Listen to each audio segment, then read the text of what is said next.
प्रधानमंत्री 2 दिवसीय दौरे पर आज काशी पहुंचेंगे। बाबतपुर एयरपोर्ट पर विमान से उतरने के बाद हेलीकॉप्टर से मेहंदीगंज जाएंगे और किसान सम्मेलन को संबोधित करेंगे प्रधानमंत्री नरेंद्र मोदी। इस दौरान पीएम किसान सम्मान योजना के करीब 9.5 करोड़ से अधिक लाभार्थी किसानों के खातों में 20,000 करोड़ रुपए से अधिक की राशि 17वीं किस्त के रूप में जारी करेंगे। इसमें वाराणसी के 2,74,615 किसान भी लाभान्वित होंगे। इसके साथ ही पीएम कृषि सखी के रूप में मान्यता प्राप्त 30,000 से अधिक राष्ट्रीय ग्रामीण आजीविका मिशन से जुड़े स्वयं सहायता समूहों को प्रमाण पत्र जारी करेंगे। किसान सम्मेलन के बाद सड़क मार्ग से दशाश्वमेध घाट जाएंगे और गंगा आरती में शामिल होंगे पीएम मोदी। वहीं रात 8 बजे श्री काशी विश्वनाथ धाम में विधिवत पूजन अर्चन भी करने वाले हैं प्रधानमंत्री नरेंद्र मोदी। तो देखिए, आज प्रधानमंत्री नरेंद्र मोदी तीसरी बार प्रधानमंत्री बनने के बाद पहली बार अपने लोकसभा क्षेत्र बनारस के दौरे पर हैं।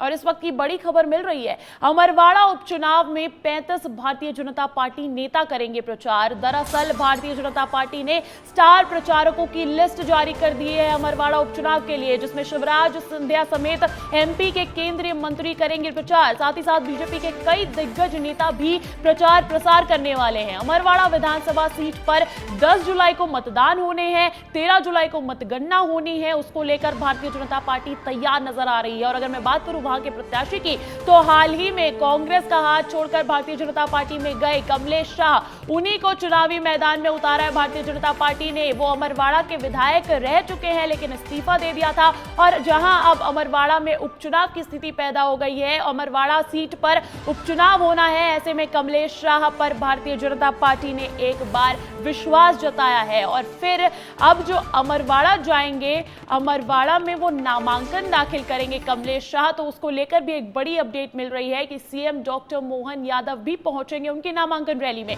नामांकन रैली में शामिल होंगे सीएम डॉक्टर मोहन यादव। साथ ही साथ वीडी शर्मा भी नामांकन में होंगे शामिल। बीजेपी प्रत्याशी कमलेश शाह दाखिल करेंगे अपना नामांकन और आम सभा को भी करेंगे संबोधित। तो देखिए, जहां भारतीय जनता पार्टी अपने 35 स्टार प्रचारकों को चुनावी मैदान में उतार रही है इस उपचुनाव के लिए, तो वहीं आज जहां नामांकन दाखिल करने पहुंचने वाले हैं कमलेश शाह, तो उस नामांकन रैली में खुद सीएम डॉक्टर मोहन यादव शिरकत करेंगे। नामांकन रैली में शामिल होंगे सीएम। साथ ही साथ प्रदेश अध्यक्ष वीडी शर्मा भी नामांकन रैली में शामिल होने वाले हैं। बीजेपी प्रत्याशी कमलेश शाह दाखिल करेंगे नामांकन और आम सभा को भी संबोधित करते दिखेंगे सीएम डॉक्टर मोहन यादव। और अब इस खबर पर अधिक जानकारी के साथ जुड़ गए हैं मेरे सहयोगी सूरज तिवारी। भोपाल से सीधा उनका रुख करूंगी। सूरज, अमरवाड़ा उपचुनाव बेहद अहम हो जाता है, खासकर तब जब कांग्रेस को छोड़कर कोई विधायक आया हो भारतीय जनता पार्टी में। ऐसे में सबसे पहला सवाल, वो जो 35 स्टार प्रचारकों की सूची जारी की है भारतीय जनता पार्टी में, उसको लेकर क्या खास बातें हैं? देखिए, निश्चित तौर पर अंजलि, अमरवाड़ा उपचुनाव वाकई अहम है। अहम इसलिए भी क्योंकि जिस तरह से कमलनाथ के बेटे नकुलनाथ की छिंदवाड़ा में हार हुई है, उसके बाद उनके साख का भी सवाल है, क्योंकि अमरवाड़ा में कांग्रेस कैसे जीतेगी ये तय करना कहीं ना कहीं कमलनाथ का गढ़ माना जाता है। विधानसभा चुनाव में तो 7 सीटें जो विधानसभा की थी वो जीत गए, लेकिन अब उपचुनाव में आगे क्या होने वाला है, क्योंकि अभी तक कांग्रेस ने जहां प्रत्याशियों की लिस्ट नहीं जारी की है, वहीं दूसरी तरफ भाजपा ने स्टार प्रचारक तक की लिस्ट जारी कर दी और आज नामांकन भी है। स्टार प्रचारक की लिस्ट की अगर बात करूं तो तमाम दिग्गज नेता हैं जो 6 केंद्रीय मंत्री बने, उसमें से 5 केंद्रीय मंत्री स्टार प्रचारक की जगह में हैं। उसके बाद खुद मुख्यमंत्री मोहन यादव हो, वीडी शर्मा हो, हेमंता बिस्वा शर्मा हो या विष्णुदेव शाह हो, दूसरे प्रदेशों के मुख्यमंत्री की बात करें स्मृति ईरानी है, इसके अलावा देवेंद्र फडणवीस है। तो तमाम ऐसे दिग्गज नेताओं की नाम है इस लिस्ट में। 35 नेताओं को स्टार प्रचारक बनाया गया है। झोंकती भी नजर आ रही है सूरज। आज सीएम डॉक्टर मोहन यादव नामांकन रैली में भी पहुंचने वाले कमलेश शाह की क्या शक्ति प्रदर्शन देखने को मिल सकता है? क्या अपडेट्स है उस पर? देखिए, निश्चित तौर पर आज जो वहां से कमलेश प्रताप शाह है, जो भाजपा के प्रत्याशी हैं, उनका नामांकन होना है। नामांकन रैली में खुद मुख्यमंत्री मोहन यादव, प्रदेश अध्यक्ष वीडी शर्मा के साथ तमाम दिग्गज नेता जुटेंगे और कहीं ना कहीं एक बड़ा शक्ति प्रदर्शन दिखाते हुए नामांकन रैली लेकर और नामांकन भरने जाएंगे। तो अंजलि, जिस तरह से लगातार आप देखिए ना, बीजेपी लोकसभा चुनाव में भी कितना आगे थी और अब उपचुनाव की बारी है तो स्टार प्रचारक से लेकर नामांकन, लेकिन कांग्रेस वही जैसा लोकसभा चुनाव उपचुनाव में आपने देखा था कि ऐन वक्त जब चुनाव में कम वक्त बचा था तब प्रत्याशियों की लिस्ट आना, वही उपचुनाव में भी आखिरकार कांग्रेस ये देरी क्यों कर रही है? क्या लोकसभा चुनाव में मिली हार से कांग्रेस ने कुछ सीखा या नहीं सीखा? ये कांग्रेस के लिए एक बड़ा सवाल है, क्योंकि जिस तरह से लगातार भाजपा ने लोकसभा चुनाव में भी हाथ लगी, लेकिन आज भी आलम यह है कि भारतीय जनता पार्टी का कैंडिडेट उतर चुका है। और क्योंकि वहां पे त्रिकोणीय मुकाबला आमतौर पर माना जाता है, तो गोंडवाना गणतंत्र पार्टी का भी कैंडिडेट उतर चुका है, लेकिन कांग्रेस पार्टी की तरफ से अभी भी सस्पेंस बरकरार है। बहुत बहुत शुक्रिया सूरज तमाम जानकारी के लिए। और अब अगली बड़ी खबर बलौदा बाजार हिंसा से जुड़ी हुई अपडेट है। बलौदा बाजार की घटना को लेकर कांग्रेस का आज प्रदर्शन होगा। 33 जिलों में होगा एक दिवसीय धरना प्रदर्शन और 33 जिलों में प्रभारी किए गए हैं नियुक्त। इस चीज को लेकर प्रदेश की कानून व्यवस्था पर उठाएगी सवाल। कांग्रेस पार्टी जो है लगातार सियासत कर रही है और बलौदा बाजार हिंसा पर सियासत थमने का नाम नहीं ले रही है। उसी को लेते हुए धरना प्रदर्शन के लिए जिलेवार प्रभारी भी नियुक्त कर दिए थे कांग्रेस पार्टी ने। कल ये खबर आई थी और आज एक दिवसीय धरना प्रदर्शन करने वाली है कांग्रेस पार्टी। 33 जिलों में होगा ये एक दिवसीय धरना प्रदर्शन। इस खबर पर अधिक जानकारी के साथ जुड़ गए हैं मेरे सहयोगी रोहित मिश्रा। सीधा उनका रुख करूंगी। रोहित, बलौदा बाजार पर आज का दिन खास है क्योंकि सियासी मायनों में खास माना जा सकता है। कांग्रेस आज 33 जिलों में धरना प्रदर्शन करने वाली है, क्या कुछ अपडेट्स है उस पर? अंजलि, 10 जून को ये घटना घटित हुई थी और जिसके बाद से हर दिन ये खास होता जा रहा है क्योंकि इस पे लगातार राजनीतिक घटनाक्रम बदल रहे हैं। राजनेता सक्रिय हो रहे हैं, जांच दल बन रही है। लेकिन अगर आज की बात करता हूं तो आज एक बड़ा प्रदर्शन देखने को मिलने वाला है और ये प्रदर्शन प्रदेश के तमाम 33 जिलों में होने वाला है। प्रभारी नियुक्त कर दिए गए हैं और 11 बजे तमाम प्रभारी अपने अपने जिला मुख्यालय पर पहुंच जाएंगे और वहां पर प्रदर्शन करते हुए नजर आएंगे। सबसे बड़ा प्रदर्शन राजधानी रायपुर और बलौदा बाजार में देखने को मिलेगा क्योंकि बलौदा बाजार में विकास उपाध्याय जो रायपुर के पूर्व लोकसभा प्रत्याशी हैं उनको उतारा गया है, उनके नेतृत्व में वहां पे प्रदर्शन होगा। और रायपुर में जो है वो प्रदेश अध्यक्ष दीपक बैज और पूर्व मुख्यमंत्री भूपेश बघेल की अगुवाई में ये प्रदर्शन होने वाला है। राजीव गांधी चौक पर ये प्रदर्शन होगा और 11 बजे से एक दिवसीय प्रदर्शन की शुरुआत होने वाली है। और इस पर साफ तौर पर यह कहा जाएगा कि प्रदेश में कानून व्यवस्था फेल हो चुकी है क्योंकि इस तरह का आरोप जो है वो कांग्रेस लगातार भाजपा के ऊपर लगा रही है, कानून व्यवस्था पर सवाल उठा रही है। और जो इस प्रकार से हिंसा भड़की है उस पर कांग्रेस ने यहां तक आरोप लगा दिया कि 200 जो कार्यकर्ता है वो नागपुर से बुलाए गए थे और उन्होंने जो है वो हिंसा भड़काया है और भारतीय जनता पार्टी के इसके पीछे षड्यंत्र है। तो दोनों ही राजनीतिक पार्टियां एक दूसरे पर आरोप लगा रही है, लेकिन अभी तक देखने को मिल रहा है। जांच समिति दोनों पार्टियों ने अपनी अपनी बनाई, जांच आयोग का गठन किया गया और अब इसी बीच ये धरना प्रदर्शन भी देखने को मिल रहा है। बहुत बहुत शुक्रिया रोहित तमाम अपडेट्स के लिए। देखिए, मध्य प्रदेश के बड़े शहरों में मॉल, रेस्टोरेंट, IT सेक्टर, मुख्य बाजार और बिजनेस सेंटर अब 24 घंटे सातों दिन खुले रहने वाले हैं। इसकी जानकारी देते हुए सीएम डॉक्टर मोहन यादव ने पोस्ट भी किया है। 24 घंटे बाजारों के खुलने से प्रदेश को क्या कुछ फायदा मिलेगा, इस रिपोर्ट से समझिए। मध्य प्रदेश में अब बाजार 24 घंटे गुलजार रहेंगे। सीएम डॉक्टर मोहन यादव ने श्रम विभाग के प्रस्ताव को मंजूरी दे दी है। सरकार ने फिलहाल जबलपुर, भोपाल, इंदौर और ग्वालियर के साथ 16 नगर निगम और औद्योगिक क्षेत्र जिसमें पीथमपुर, मालनपुर, पीलूखेड़ी, मंडीदीप शामिल है, इन जगहों पर 24 घंटे व्यावसायिक गतिविधियों की अनुमति दी है। मध्य प्रदेश सरकार ने राज्य की अर्थव्यवस्था को बढ़ाने के लिए नई शुरुआत की है। प्रदेश में अब 24 घंटे बाजार खुले रहेंगे। सीएम डॉक्टर मोहन यादव ने एक वीडियो पोस्ट के जरिए ये जानकारी दी। सीएम ने एक्स पोस्ट के कैप्शन में लिखा, 24 घंटे खुलेंगे बाजार, बढ़ेगा व्यापार। अब प्रदेश में दिन रात खुलेंगे बाजार, जिससे राज्य की अर्थव्यवस्था को लगेंगे पंख। 24 घंटे खुलेंगे बाजार तो बढ़ेगा व्यापार, अर्थव्यवस्था को गति मिलेगी। 16 बड़े शहरों में mall, restaurant, hotel, resorts, office, दुकान, कंस्ट्रक्शन साइट और औद्योगिक क्षेत्रों में होगा 24 घंटे काम। इसके साथ ही जब 24 घंटे बाजार खुलेंगे तो प्रदेश को क्या कुछ फायदा मिलेगा, ये भी जान लीजिए।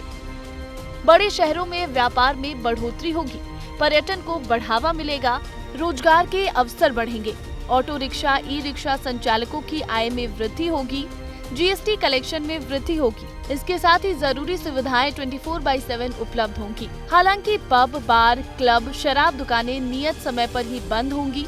दिल्ली, महाराष्ट्र, कर्नाटक, हरियाणा, हिमाचल प्रदेश, उत्तराखंड और तेलंगाना के बाद अब मध्य प्रदेश देश का 7वां राज्य बन जाएगा, जहां 24 घंटे व्यापारिक गतिविधियों का संचालन होगा। मध्य प्रदेश सरकार को उम्मीद है कि इससे रोजगार के नए अवसर उपलब्ध होंगे और राजस्व में भी वृद्धि होगी। ब्यूरो रिपोर्ट, विस्तार न्यूज।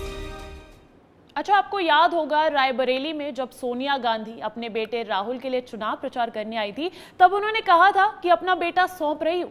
उसी दिन ये तय हो गया था कि यदि राहुल गांधी दोनों सीट से चुनाव जीतते हैं तो रायबरेली से ही सांसद बने रहेंगे। और कहा भी जाता है कि दिल्ली का रास्ता यूपी से होकर ही जाता है, लिहाजा यूपी जरूरी है।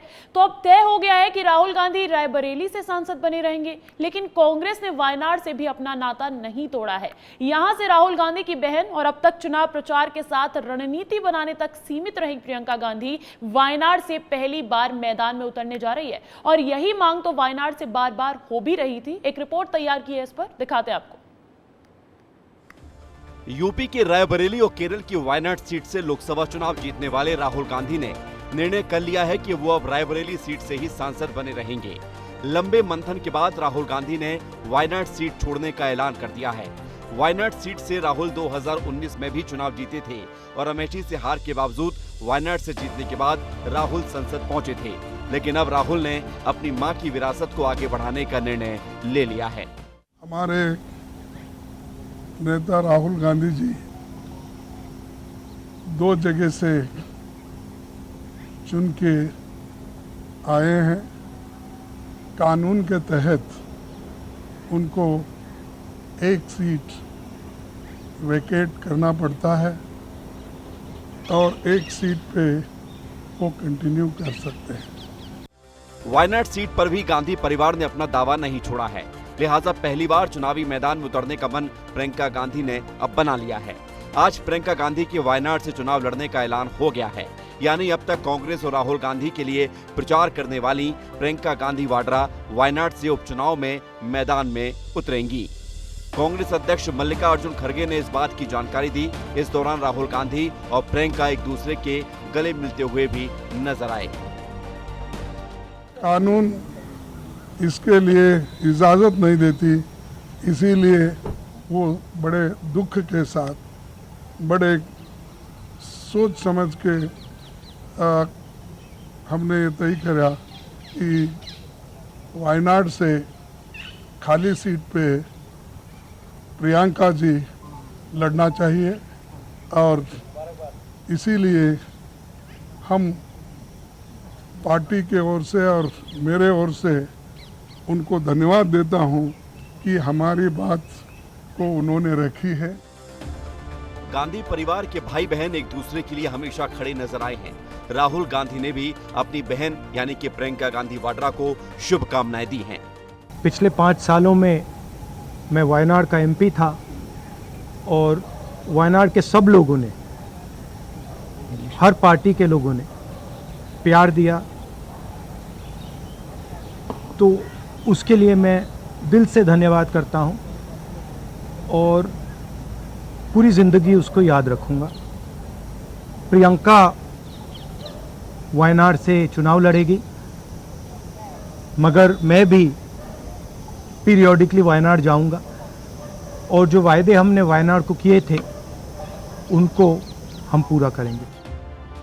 हालांकि पहले से ही माना जा रहा था कि राहुल रायबरेली सीट अपने पास रखेंगे और वायनाड की सीट छोड़ेंगे और वायनाड से प्रियंका गांधी मैदान में होंगी। अब चुनाव खत्म होने के बाद एक और दिलचस्प लड़ाई वायनाड में दिखेगी। राहुल गांधी के समर्थक तो पहले ही पोस्टर लिखकर अपनी भावना जाहिर कर चुके थे। ब्यूरो रिपोर्ट, विस्तार न्यूज। और अब अगली खबर पन्ना से, जहां जमीनी विवाद के चलते 2 पक्षों में जमकर लाठी डंडे चले हैं। वहीं इस विवाद में धारदार हथियार से हमला करने से एक 35 वर्षीय युवक के उपचार के दौरान मौत हो गई, जिसके बाद गुस्साए परिजनों ने चक्का जाम कर दिया, जिसके बाद पुलिस ने मामले में एक्शन लेते हुए तुरंत कार्रवाई करते हुए मामले को शांत कराया। चक्का जाम शांत करवाया गया। ये पूरा मामला निकलकर पन्ना से सामने आ रहा है। जमीनी विवाद का मामला था, जिसके चलते 2 पक्षों में जमकर लाठी डंडे चले। वहीं इस विवाद में धारदार हथियार से हमला करने से एक 35 वर्षीय युवक की उपचार के दौरान मौत भी हो गई।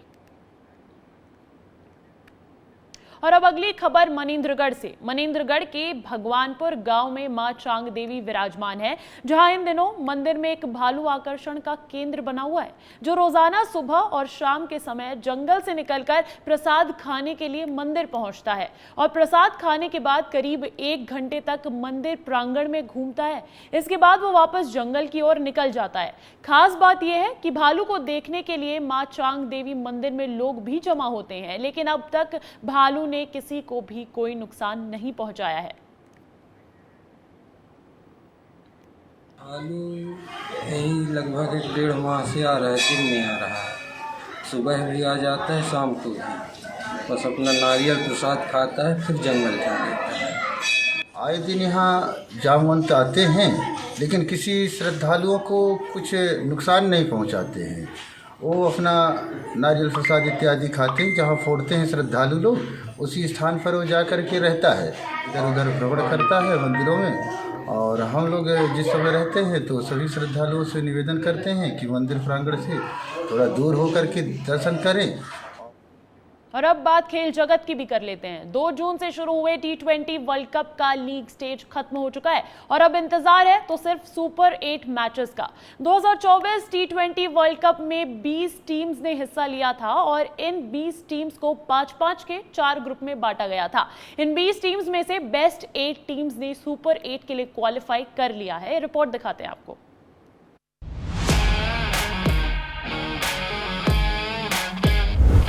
2 जून से शुरू हुए T20 वर्ल्ड कप का लीग स्टेज खत्म हो चुका है और अब इंतजार है तो सिर्फ सुपर 8 मैचों का। 2024 T20 वर्ल्ड कप में 20 टीमों ने हिस्सा लिया था और इन 20 टीमों को 5-5 के 4 ग्रुप में बांटा गया था। इन 20 टीमों में से 8 टीमों ने सुपर 8 के लिए क्वालिफाई कर लिया है, लेकिन कुछ ऐसी भी टीमें हैं जिनका बाहर होना वर्ल्ड कप और उनके फैंस के लिए बड़ा नुकसान माना जा रहा है। पाकिस्तान जैसी टीम T20 वर्ल्ड कप के ग्रुप स्टेज से ही बाहर हो गई और अपना पहला वर्ल्ड कप खेल रही यूएसए ने पाकिस्तान को पछाड़ते हुए सुपर 8 में अपनी जगह बनाकर सबको चौंका दिया। पाकिस्तान के अलावा 2 और ऐसी टीमें हैं जिनका वर्ल्ड कप से बाहर होना सभी के लिए शॉकिंग है। पाकिस्तान की टीम वर्ल्ड कप से बाहर हुई, न्यूजीलैंड को भी खाली हाथ जाना पड़ा घर, श्रीलंका भी नहीं बना पाई सुपर 8 में जगह। पाकिस्तान, न्यूजीलैंड और श्रीलंका तो वर्ल्ड कप से बाहर हो गई हैं, लेकिन यूएसए और अफगानिस्तान ने सुपर 8 में जगह बनाकर अपने फैंस को खुश होने का बड़ा मौका दिया है। ये यूएसए का पहला वर्ल्ड कप है, तो वहीं अफगानिस्तान ने भी पहली बार सुपर 8 के लिए क्वालिफाई किया है। अब जरा समझिए सुपर 8 में भारत के मैच कब और कहां हैं। इंडिया वर्सेस अफगानिस्तान तारीख 20 जून, बारबाडोस वेस्टइंडीज में खेला जाएगा मैच। इंडिया वर्सेस बांग्लादेश 22 जून को एंटीगुआ वेस्टइंडीज में मैच होगा। इंडिया वर्सेस ऑस्ट्रेलिया 24 जून को सेंट लूसिया वेस्टइंडीज में मैच खेला जाएगा। कागजों पर इन तीनों टीमों में इंडिया की तुलना की जाए तो सिर्फ ऑस्ट्रेलिया ही भारत से मजबूत नजर आती है, लेकिन T20 में किसी भी टीम को हल्के में लेना बहुत बड़ी गलती होगी। अफगानिस्तान लीग स्टेज में न्यूजीलैंड को हराकर आई है, ऐसे में अफगानिस्तान टीम भी इंडिया के लिए एक कठिन चुनौती साबित हो सकती है। ब्यूरो रिपोर्ट, विस्तार न्यूज।